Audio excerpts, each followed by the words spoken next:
A primeira notícia é de Volodymyr Zelensky, a Ucrânia, mais uma vez.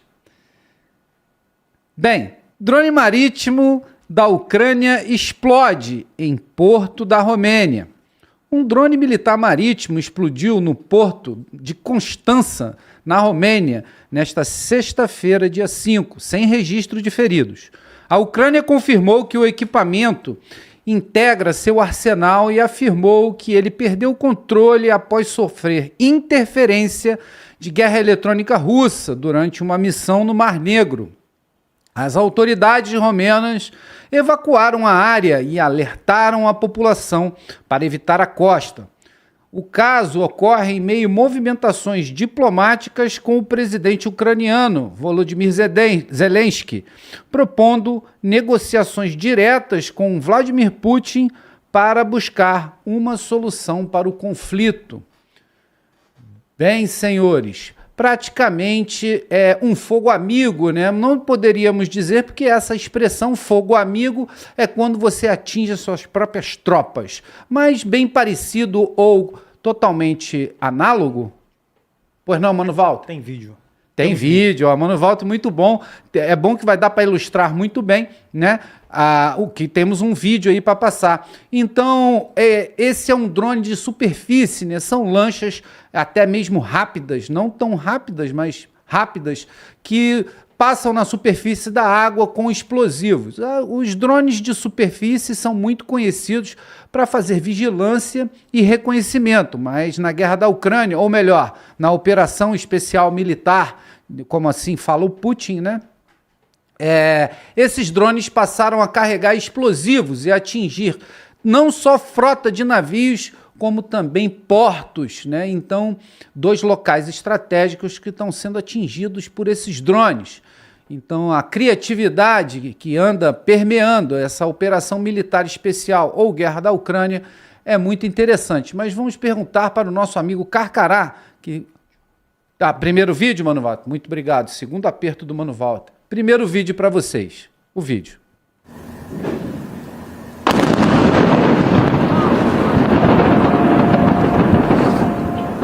Miramos lá.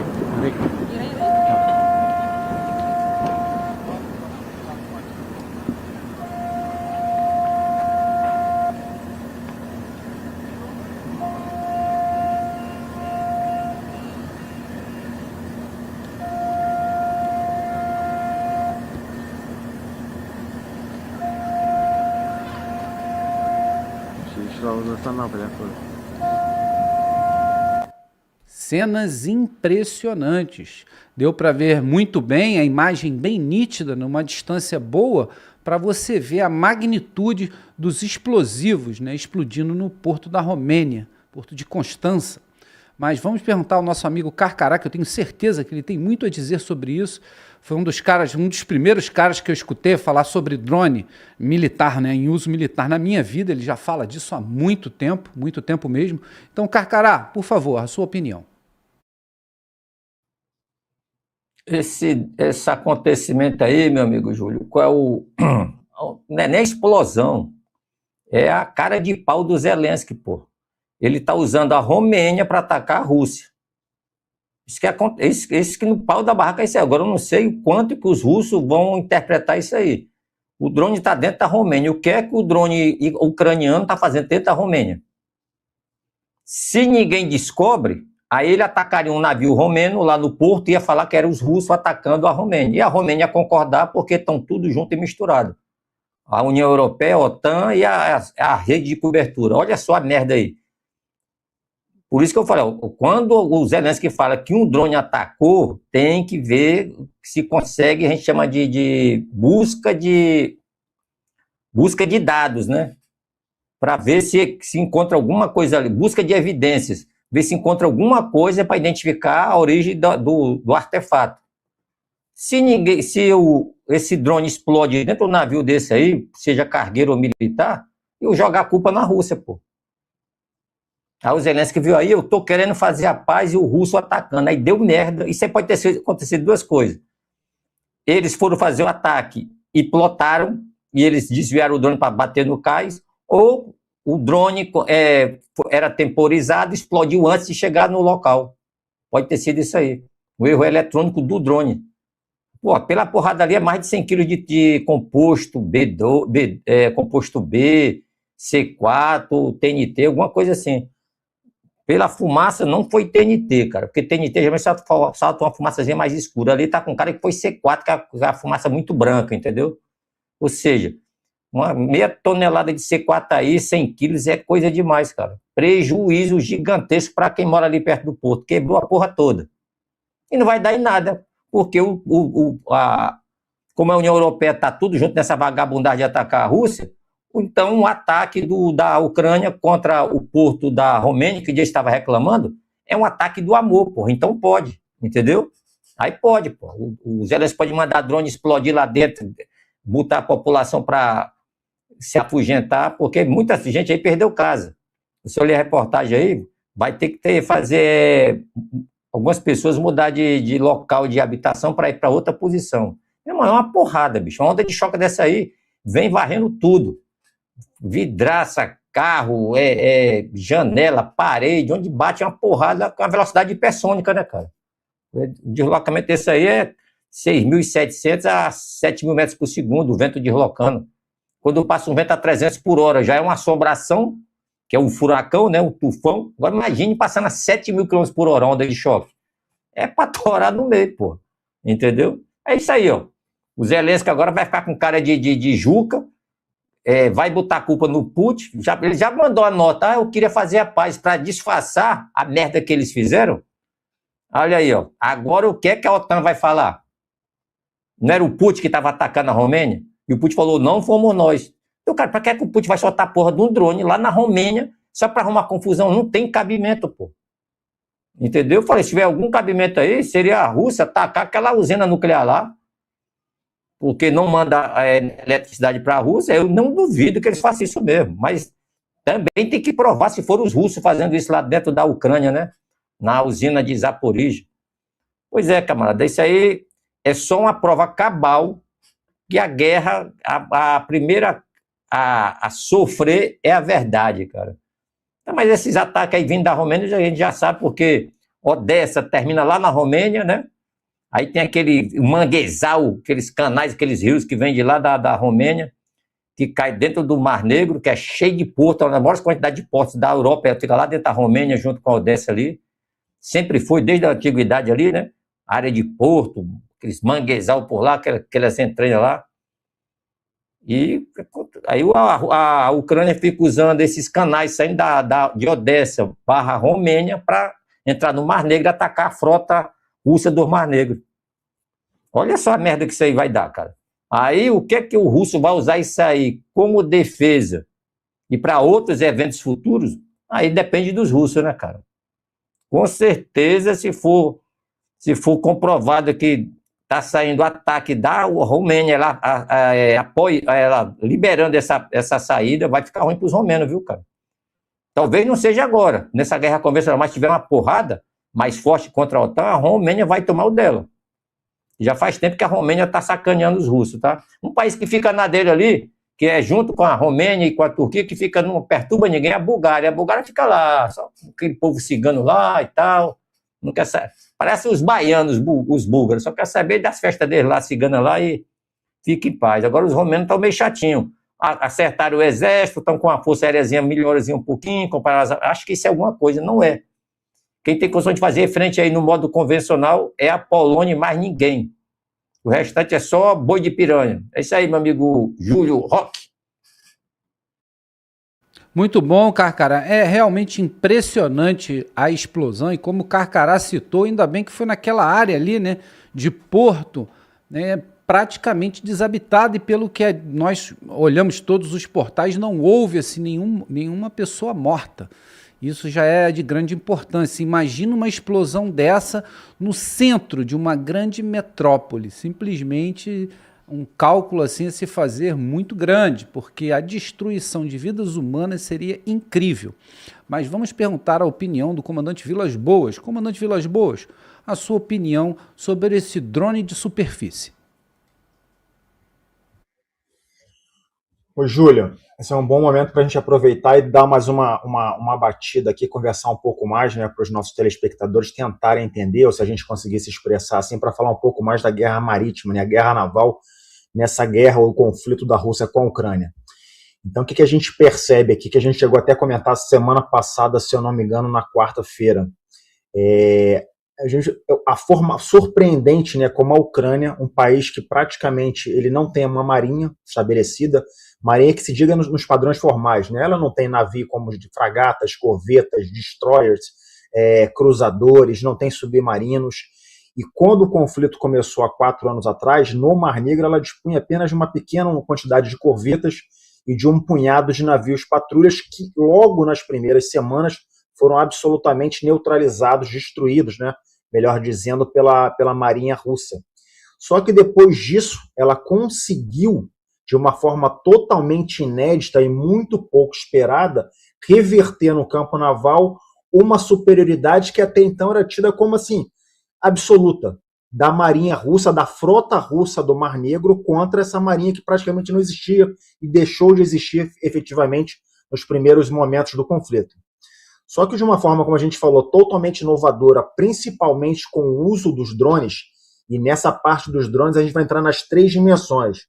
Elas utilizaram de uma forma muito específica os drones aéreos, os drones de superfície e os drones subaquáticos, já numa terceira versão, numa terceira fase do conflito naval. Mas a composição desses 3 drones, aliadas a uma adaptação de um uso inovador de mísseis ucranianos antinavios, que eram feitos para serem lançados de navios ou de aeronaves, e que passaram a ser lançados pelas suas baterias de costas móveis, a exemplo similar ao que a gente tem aqui no Brasil dos Astros, foi capaz de tirar a Marinha Russa do Mar Negro de combate. Então, uma frota absolutamente superior, que era capitaneada por um dos cruzadores, maiores cruzadores da esquadra russa, que era o Moskva, foi colocada logo no início de abril fora de combate. E aí conseguiu-se o impensável.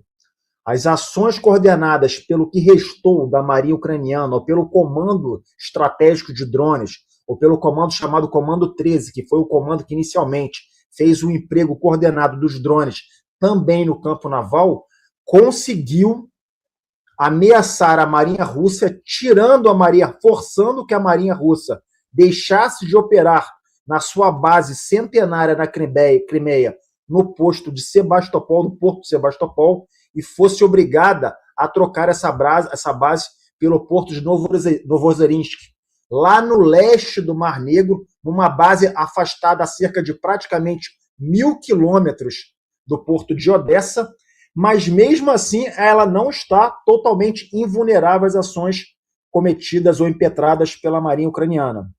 Marinha Ucraniana, entenda-se essas ações dos drones. Então a gente já chegou aqui até a comentar no mês passado que alguns desses drones chegaram a ameaçar alguns navios da Marinha Russa lá do outro lado do Mar Negro, a mais de 1.000 quilômetros praticamente do porto de Odessa. Então, dentro do conceito da estratégia naval, a gente poderia até enquadrar esse conceito chamado de esquadra em potência, ou seja, os comandantes da Marinha Russa foram forçados pela força do seu oponente a colocarem todos os seus navios, a sua marinha, protegidas dentro de um porto para que essas belonaves, esses navios, esses bens submarinos, destroyers, corvetas, fragatas, cruzadores, seja mais o que ela dispõe naquela área, não fossem ameaçados transitando no Mar Negro, uma vez que a ameaça dos drones, principalmente dos mísseis antinavios ucranianos, era uma ameaça ou continua sendo uma ameaça que ela não consegue se defender.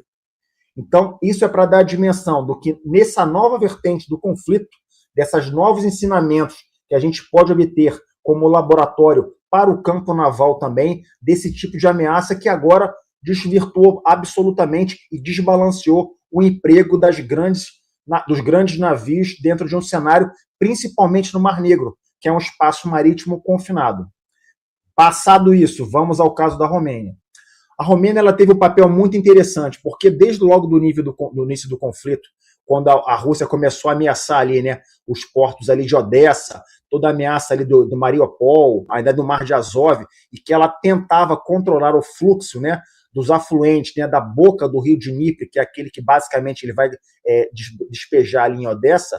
Praticamente o fluxo marítimo ucraniano que pegava aquele canal ali marítimo, né, que batia no Mar Negro, e ia sair lá no canal da Turquia, de Bósforo e Dardanelos, para dar entrada no Mediterrâneo e dali para o mundo, ela foi forçada e criou, com boas condições que foram sendo aperfeiçoadas, por meio da Romênia, dos seus canais, uma linha marítima ou fluvial, uma linha de comunicação fluvial nova. Então ela conseguiu entrar pelos portos ali que adentram da foz dos rios que desaguam na Romênia, dali ela conseguiu acessar o Danúbio Azul, e dali, por canais que são, a Europa é muito famosa disso, ela conseguiu levar parte dos seus grãos, exportando inclusive para a Alemanha e já saindo lá em cima, praticamente no Mar Báltico e no Mar do Norte. Então, esses canais, essa linha de comunicação fluvial só foi possível porque a Romênia atuava a favor, ou continua atuando a favor da Ucrânia, como o Carcará muito bem colocou. O que acontece no caso desse drone, né, pelo menos é o que a mídia tenta colocar, que seriam as primeiras suposições do que realmente aconteceu, seria algo similar com as interferências eletrônicas que estão acontecendo nos drones lançados pela Ucrânia em direção à Rússia, que estão sendo bloqueados, sofrendo uma interferência eletrônica por meio dos sistemas de guerra eletrônica russa. Então, no caso dos drones aéreos, a gente também comentou aqui que alguns deles, ou uma porção deles, foram desviados das suas rotas originais, que iam atacar principalmente localidades, alturas críticas, lá no Mar do Norte da Rússia, e foram desviados e vieram a cair justamente naqueles países da República dos Bálticos, né? A Lituânia, a Letônia, a Estônia e até na Polônia. Então, essa interferência eletrônica também pode ter sido utilizada de alguma forma e redirecionou esses drones marítimos de forma que eles viessem a atacar ou a explodir ou a colidirem no porto da Romênia, que é um porto aliado da Ucrânia. Então, nessa nova dinâmica de utilização de equipamentos eletrônicos, esses drones de superfície são muito famosos, né? Eles têm os principais deles, é uma linha de drones chamada Magura, que chegam a levar mais de 200 quilos de autoexplosivos que vão realmente fazer esse tipo de estrago mostrado aí pela imagem que o Mano Walter colocou para a gente. Então, os últimos utilizados, se eu não me engano, já saíram da versão 5 e já estão operando na versão 7. Ou seja, são implementações e correções tecnológicas revisadas o tempo todo, on time, direto no campo de batalha, e que estão servindo de inspiração não só para a marinha ucraniana, mas para as marinhas do mundo inteiro. Então, isso serve, Júlio, para mostrar que realmente o espectro eletromagnético, que o russo é master, é doutor, conhece essa área como poucos no mundo, está utilizando-se agora como revés para os drones. Então, no início do conflito, não no início, né, mas cerca do ano passado, do ano retrasado, a gente chegou aqui a comentar, ouvi vocês comentando, justamente que os drones foram forçados, os aéreos, a operar por fibra ótica, justamente para não sofrer esse tipo de interferência. E aí teve a nova dinâmica, né, as novas táticas, técnicas e procedimentos que levaram esses sistemas aéreos a não serem perceptíveis a esse tipo de ameaça. Agora, nos drones de superfície que percorrem 500, 800, 1.000 quilômetros, esse sistema de fio por fibra não é possível de acontecer. Então, a gente percebe agora que sim, todo mundo que opera por onda rádio ou por sistemas satelitais estão postos a que dá a entender está se fazendo com maestria desse sistema e vai causar reveses como esse ou outros ainda que a gente vai perceber jogando justamente, né, aquele veneno contra o seu próprio opositor. Então, basicamente, é isso que eu entendo, Júlio. Muito bom, comandante Vilas Boas. Foi muito sucinto aí na sua análise, principalmente citando o espectro eletromagnético. Fui da guerra eletrônica, o comandante falou de interferência, conhecida como jamming. O jamming é a interferência direta através de ondas eletromagnéticas que bloqueiam ou até mesmo pifam os equipamentos. E eles param de funcionar e se estiverem voando caem, né? Como o comandante citou também dos drones a fio, né, de fibra ótica, tá na moda, mas o russo, o ucraniano, entre outros países já desenvolveram drones cinéticos, onde o drone é lançado para chocar com outro drone no ar, né? Não tem nenhum tipo de ataque por comando ou por armas, e sim um drone se chocando no outro, para tentar combater justamente essa falta de combate eletromagnético, porque está usando uma fibra ótica. Muito bom aí. Isso você só vai ver aqui no Fala Glauber News. Nunca se esqueça de dar o like. Vem de like, ó. Vem de like, de like. Você dá um likezinho. Uma galera já assistindo, vamos tentar aí prestigiar o canal para que essa transmissão chegue o mais longe possível na web. E vamos para a próxima notícia, que a Ucrânia ataca São Petersburgo. Sim, senhores, a Ucrânia ataca São Petersburgo com drones e a cidade russa emite alerta de abrigo pela primeira vez. A Ucrânia realizou uma ofensiva com drones contra a Rússia e atingiu a região de São Petersburgo, marcando nova escalada no conflito. Pela primeira vez desde o início da guerra, moradores da cidade receberam alertas oficiais para buscar abrigo. Segundo o governo russo, cerca de 140 drones foram interceptados. O ataque acontece durante o último dia de um importante fórum econômico internacional. Kiev afirmou que a operação teve como alvos depósitos de armamentos, uma base naval e uma refinaria em território russo. Bem, os ataques ucranianos continuam, com drones principalmente, por a Ucrânia não dispor de armas de longo alcance ou mísseis balísticos. Sempre que utiliza é através de outro país que fornece essas tecnologias. Mas os drones vieram para ficar, em um ataque com mais de 100 drones contra São Petersburgo, onde a Rússia afirma ter parado mais ou menos uma centena, mostra o poder, né, dessa nova arma. O interessante é que ataque massivo de drone e enxame de drone são coisas distintas. Eu vou explicar. O ataque de drone, por exemplo, massivo, são vários drones, né, com objetivos pré-determinados para minar as defesas antiaéreas do inimigo. Assim, talvez a segunda, terceira ou quarta onda de drones funcione nos alvos reais. Já o drone enxame de drones, né? O enxame geralmente ele funciona por inteligência artificial, onde o comando de um e de todos os outros drones do enxame se comunicam o tempo todo, agindo por conta própria, como se fosse um grande organismo. Então isso já tem uma outra finalidade. O ataque massivo não dispõe dessa tecnologia, onde os drones trabalham em rede. Mas jogando vários drones em posições diferentes, com certeza você consegue minar aí as defesas antiaéreas do inimigo.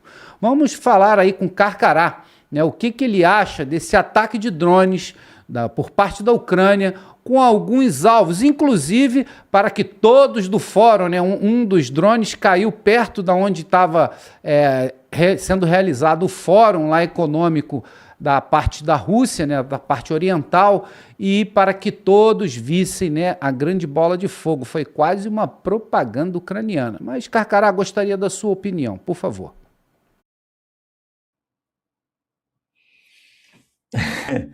Rapaz, o Zelensky, ele fez uma carta pedindo paz, enquanto isso os drones estavam indo atacar o meeting, né, que estava tendo sobre economia.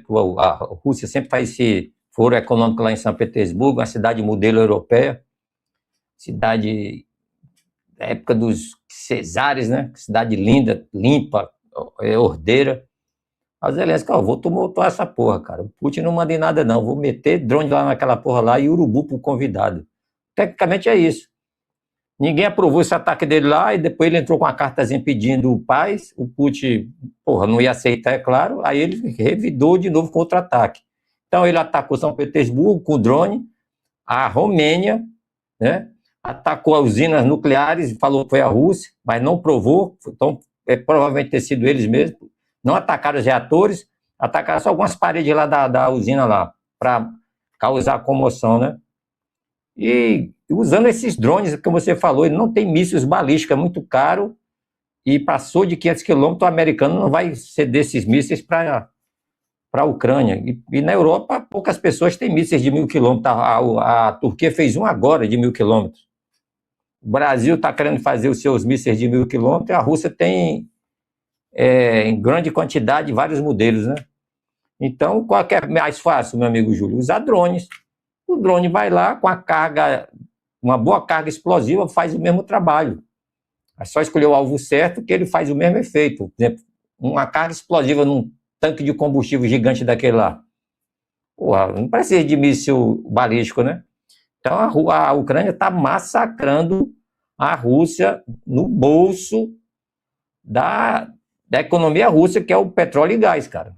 E as refinarias são alvos, mais de 40% de toda a economia baseada em petróleo e gás vindo das refinarias já foram atingidos, já está chegando em 50%.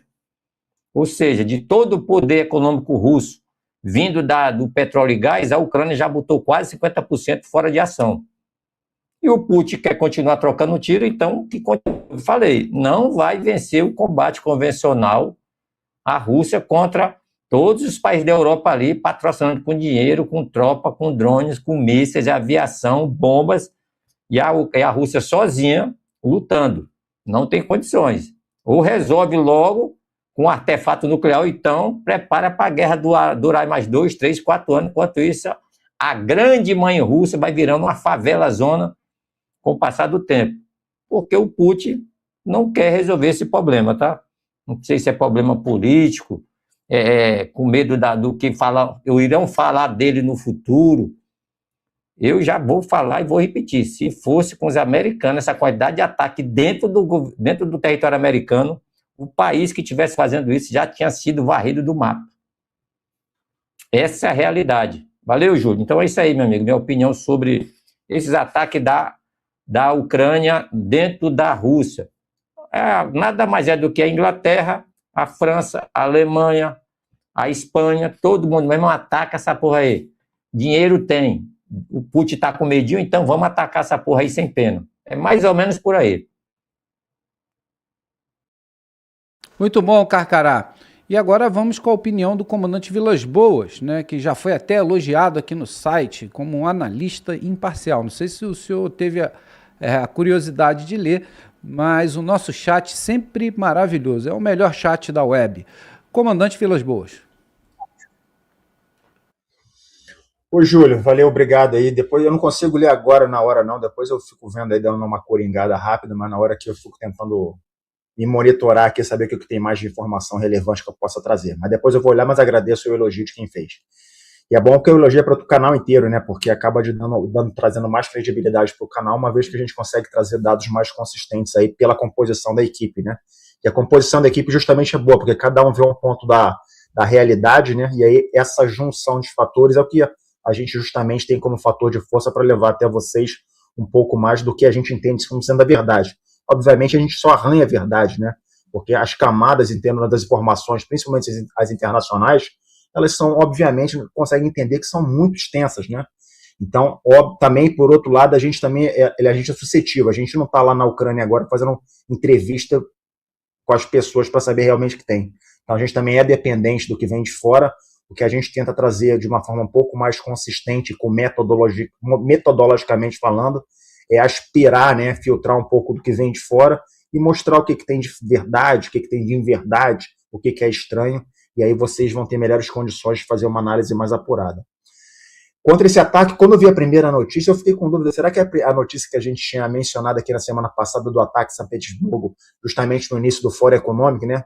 Esse Fórum Econômico ele é conhecido como o Davos, né, do Putin. É justamente um fórum onde ele traz, né, investidores do mundo inteiro, e tem investidores realmente do mundo inteiro, inclusive dos Estados Unidos estavam lá, esse grande fórum econômico, justamente que é uma forma do país, né, os grandes países atraírem, mostrar as suas possibilidades, atraírem investidores, como as grandes nações assim o fazem. Então não há nada demais, O Putin faz isso, os Estados Unidos faz isso, a Suíça, a Alemanha, o Japão, todo mundo faz. Só que não faz muito bem o Brasil. Deveria fazer de uma forma um pouco mais consistente, mas ainda não conseguiu galgar, da meu ponto de vista, esse tipo de coisa. Mas não foi, né? Foi o segundo ataque. Então, o primeiro ataque foi no início do fórum, no dia 3, e esse ataque que a gente está comentando agora justamente foi no final do fórum, conduzido no dia 6. O que mostra justamente assim, a possibilidade, né, a capacidade que a Ucrânia tem de duas formas. Ela se mostra que ela está tendo, uma vez que ela não está fazendo uso dos seus mísseis balísticos, que ela não tem, mas que ela poderia ter mediante procuração dos países da OTAN, mais Estados Unidos, que os apoiam, ela faz uso dos seus drones de longo alcance. Então, ela mostra que ela tem capacidade operacional de cumprir essa grande distância e fazer esse ataque profundo, né, dentro do território russo. Isso é uma primeira constatação. Ela mostra que ela tem capacidade de inteligência por meio dos seus serviços de inteligência que fizeram o levantamento desses alvos estratégicos por meio de um levantamento estratégico de área para saber o que atingir, porque não basta você ter o vetor de fazer o ataque se você não tiver o alvo. Senão você vai lançar o drone, só vai mirar aqui na direção norte, lança, e onde ele cair, caiu. E não é isso que se deseja. Então ela tem a capacidade operacional, ela tem inteligência de fazer o levantamento de alvos, como o Júlio colocou, os alvos foram pretensamente, né? A gente nunca vai saber, as instalações de infraestrutura crítica ligadas ao petróleo, principalmente refinarias. Ela colocou uma base naval russa que fica numa ilha chamada Kronstadt, alguma coisa assim, eu não consigo falar o russo apropriadamente para dizer qual é a base naval, e outras instalações que são depósitos de arma. Tá? Então, isso ficou pretensamente colocado. A terceira vertente que ela mostra que ela tem agora disponibilidade ou vontade política de lançar um ataque desse. Então, esse ataque, ele não foi um ataque puramente militar. Obviamente, se você tinha uma cidade sediando, uma grande cidade, né, como o Carcarapela colocou, São Petersburgo é uma das principais cidades lá ligadas ao mar da região norte da Rússia, lá no Mar Báltico. Né? Uma cidade muito grande, anteriormente conhecida como Leningrado, que era a cidade do Lenin, né, que depois ela foi trocada de nome por São Petersburgo, e abriga a base da marinha russa no norte. A frota russa atraca lá nas proximidades de São Petersburgo. Então, um grande fórum econômico que tinha a presença do presidente Vladimir Putin, autoridades de todos os países do mundo, né? Autoridades comerciais, digamos assim, e a Kiev, né, o presidente Zelensky, autoriza um ataque desse, nessa profundidade de ataque. Essa mensagem é operacional, mas ela é política sim. Qual é a mensagem política? É uma ameaça. Eu estou dizendo para você, Vladimir Putin, que depois de você, naquela minha tentativa, se foi real ou se foi fake, de propor uma paz, o Putin nega do outro lado, eu não quero conversa com você, a não ser que você venha aqui em Moscou conversar comigo. E ele lança um ataque desse, ele está dizendo para o oponente dele, no caso Vladimir Putin, no caso a Rússia, dizendo, vocês estão debaixo do meu alcance. Então, essa composição desses três fatores, elas estão presentes.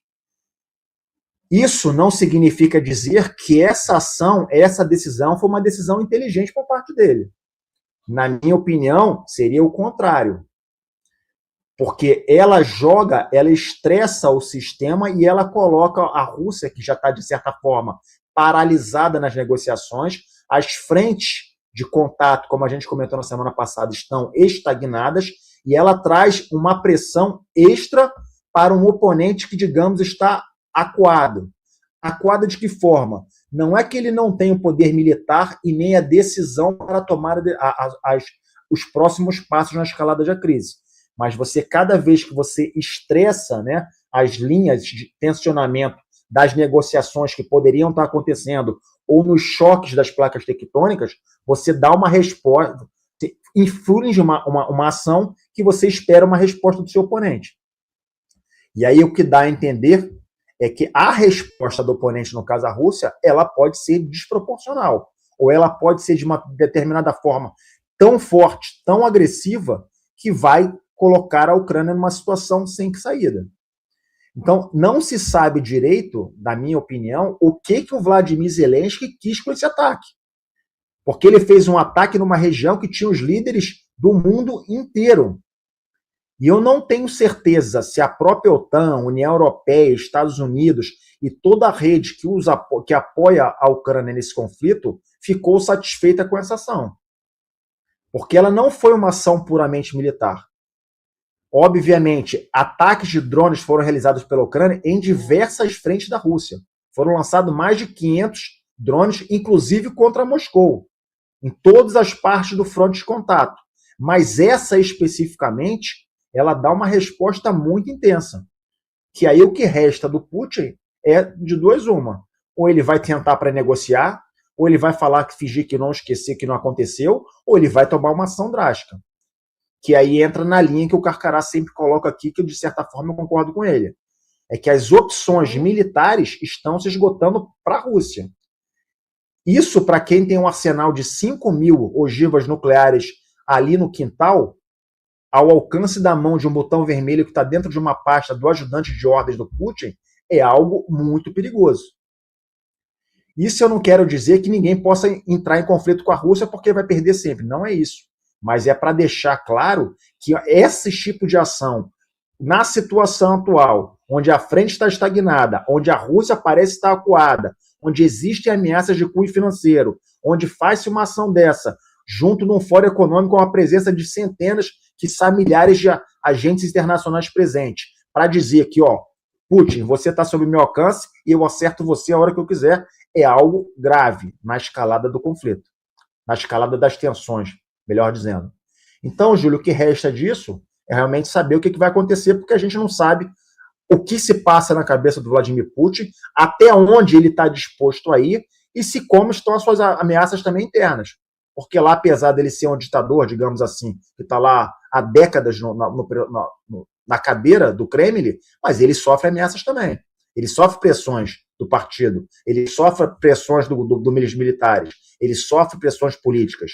Então, isso tudo a gente não consegue medir, porque o sistema lá é muito fechado. Agora, o que a gente consegue enxergar por fora é que a pressão em cima dele pela Ucrânia está aumentando de forma exponencial, Júlio. Muito interessante a sua colocação, comandante Vilas Boas.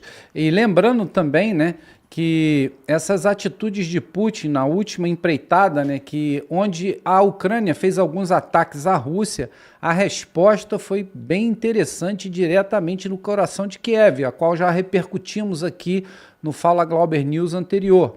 Né, mísseis da classe Oreshnik simplesmente caíram como chuva em Kiev. Então vamos... Mano Walter tá me apertando. Vai, Mano Walter, fala o que você tem para me falar. Tem um vídeo também, a gente acabou não passando no início. Muito bom, Mano Walter. Eu tô acostumando aqui com a função, você tem que me ajudar, Mano Walter. Pô. Vamos lá. Vamos lá, então vamos ao vídeo. Pela primeira vez na guerra, os moradores da cidade receberam alertas para buscar abrigo.